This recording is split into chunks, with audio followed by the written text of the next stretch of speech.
to another review. So I remember we swatched this not that long ago. It's the e.l.f. Mintmelt Mint to Be palette, like mini palette. It's only 4 shades in it.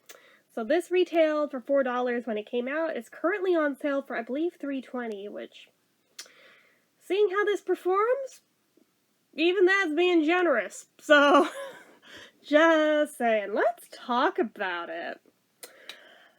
So the first shade in there, which looks like it'd be a pretty vibrant dark green shimmer, really doesn't show up all that deep of a green.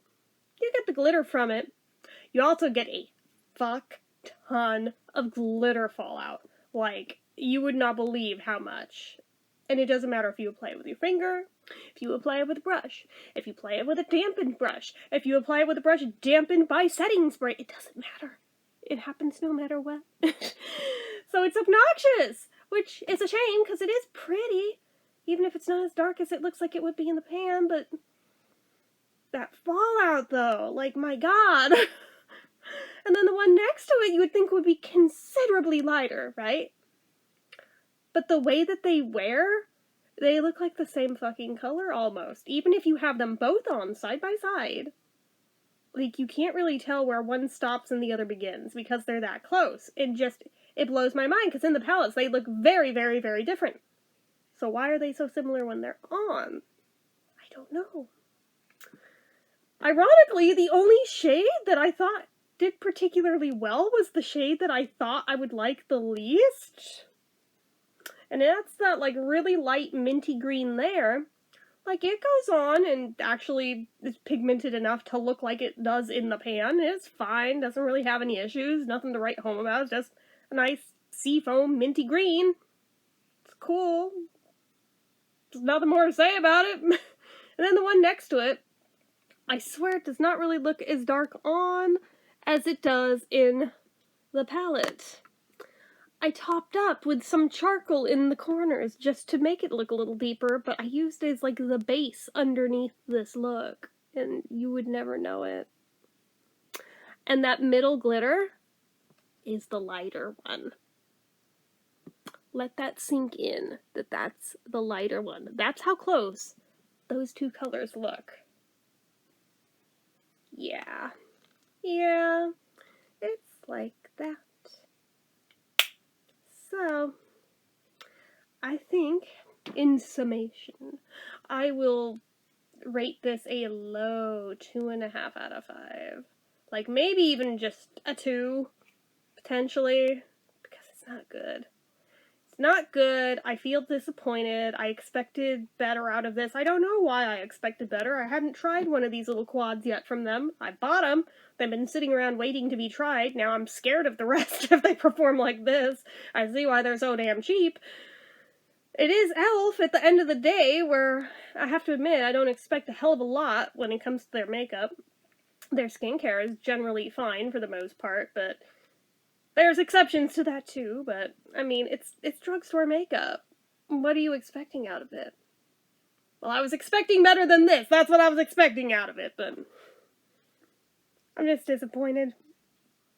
I really, really, really wanted to be in love with this one, given the colors that are in it, but my god. Between the glitter fallout and the shades being too close to each other to even really tell there's a difference, and then this last one, like, not even really being very dark at all and being super patchy, and you have to layer and layer and layer it up to even get it to look anything close to resembling it.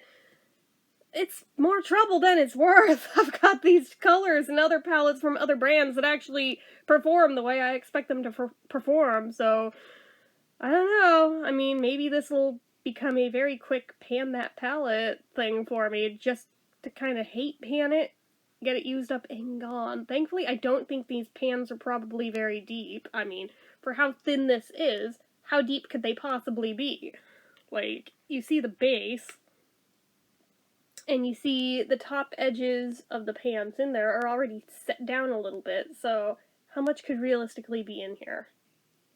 That gives me a little hope that maybe I won't have to deal with it for very long, and then it'll just be gone, and I can just not repurchase it, and that'd be that. But yeah, I have to admit, I don't think I would with a good conscience recommend this one. Like, if you want minty greens, there's better minty greens out there on the market from other brands. You don't even have to pay a lot of money for them, but this is not it. This is not it. Sorry, it's not, and I'm disappointed.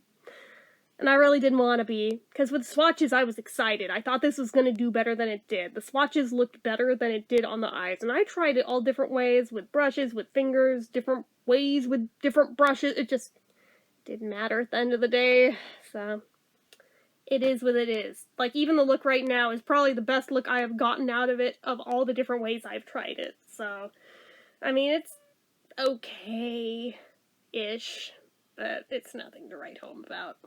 So, anyway, that's it for this one, guys. Sorry to be a bummer, but I'm pretty sure by this point, because I'm slow to the game to review this one, that anybody who is interested in this one probably already bought it and probably already knows this one kind of sucks. So, anyway, that's it for this one. So, as usual, you know what to do. If you like this video, go ahead and give it a like. If you're not already and you'd like to be, click subscribe. Hit that notification bell icon so you never miss an upload. Leave comments down below. Make sure you're following my social media accounts, my Facebook fan page, my Twitter, my Instagram, my eBay, my Reddits, everything and more. It's all down below. And if you like what I do here on this channel and you'd like to help support it, the donation link, as always, is down in the description. Anyway, guys, until next time, see ya.